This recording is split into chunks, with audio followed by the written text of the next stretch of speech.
जाति के आधार पर ही संगठन खड़ा किया था। और एक बात और रजत जी कि जाति के आधार पर उसमें कुछ चंद लोग ये समझते थे कि ये जाति तो आज हमारी गुलाम है। उन जातियों में जो अच्छे लोग हैं, उन जातियों में भी, दलितों में भी, जो अलग अलग पार्टियों में जो अच्छे एक दो व्यक्तियों के पीछे ना खड़ा होकर के दलित समाज अपने बहुत सारे अच्छे नेताओं के पीछे खड़ा हो रहा है। ये भी एक नया संकेत है भारतीय राजनीति और पंजाब में अकाली दल सिर्फ 2 सीटों पर लीड कर रहा है। ये तो उसी बात का धर्म का और जाति का सहारा लेकर पार्टी खड़ी करना और प्रशासनिक तौर पर पूरी तरह फेल हो जाना, ये उसका एक इंडिकेशन है। और चन्नी दोनों सीटों पर पीछे चल रहे हैं और सिद्धू अपनी सीट पर आगे हुए हैं। ये बड़ा उलटफेर है पंजाब की राजनीति में। रजत जी, एक बार चुनावी मैदान में लेकर के चलते हैं हमारे दर्शकों को और पूरा रीकैप अभी तक का जो भी आपको दिखाई दे रहा है उत्तर प्रदेश से लेकर बाकी तमाम राज्यों का आपको मिलेगा इंडिया टीवी के चुनावी मैदान से। जी सौरभ, अब बीजेपी 260 सीटों पर आगे है और समाजवादी पार्टी 101 सीटों पर।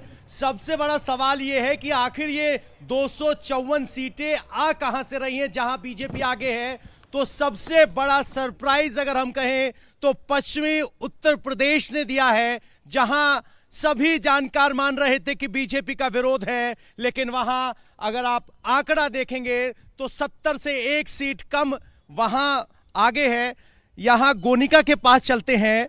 गोनिका, पश्चिमी उत्तर प्रदेश, वो इलाका जहां कानून व्यवस्था, योगी आदित्यनाथ का गर्मी ठंडा कर देने का बयान, महिलाओं से आपकी बात हुई, क्या जमीन पर कानून व्यवस्था इतना बड़ा मुद्दा था कि सारी किसान नाराजगी हवा नजर आ रही है?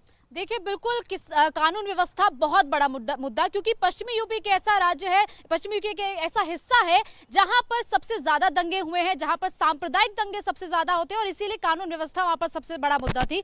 और महिलाओं की मैं बात करूं तो मैं कई ऐसी बूथ पर गई जहां पर मुस्लिम महिलाएं कतार में लंबी लंबी कतारें लगाकर वोट देने आ रही हैं, और अगर वो किसी पुरुष के साथ जाती है परिवार के तो खुलकर बात नहीं करती है, सिर्फ साइकिल या अखिलेश के बारे में बात कर रही थी। लेकिन अगर आप झुंड में महिलाएं जा रही है, 5 से 6 महिलाएं, उनसे अगर बात करेंगे तो कानून व्यवस्था पर हर महिला ने सेटिस्फैक्शन दिया है। और महिलाओं की बात मैं पूर्वांचल में भी करना चाहूंगी, क्योंकि अवध की, अयोध्या की सीट भी मैंने कवर की। गोसाईगंज से इस वक्त मैं देख रही हूं कि अभय सिंह आगे चल रहे हैं, खब्बू तिवारी जो कि इस वक्त जेल में है, वो उनकी पत्नी इस वक्त पीछे चल रही है। लेकिन अवध के एक क्षेत्र की एक महिला ने मुझसे कहा था कि जब राशन नहीं मिलता था ना सही तरीके से, तो वो आधी रोटी या 1 रोटी खाकर या भूखे पेट भी सो जाती थी। लेकिन अब जब महीने का 30 किलो राशन उसके पास आता है तो वो पेट भर कर सोती है। राशन काम कर रहा है। आपको बता दें कि पश्चिमी उत्तर प्रदेश में जिस आरएलडी के गढ़ में मैं गया, वहां कहा गया कि हम जयंत को वोट दे रहे हैं, और उन्हीं नौजवान लड़कों के पीछे उनकी खड़ी मां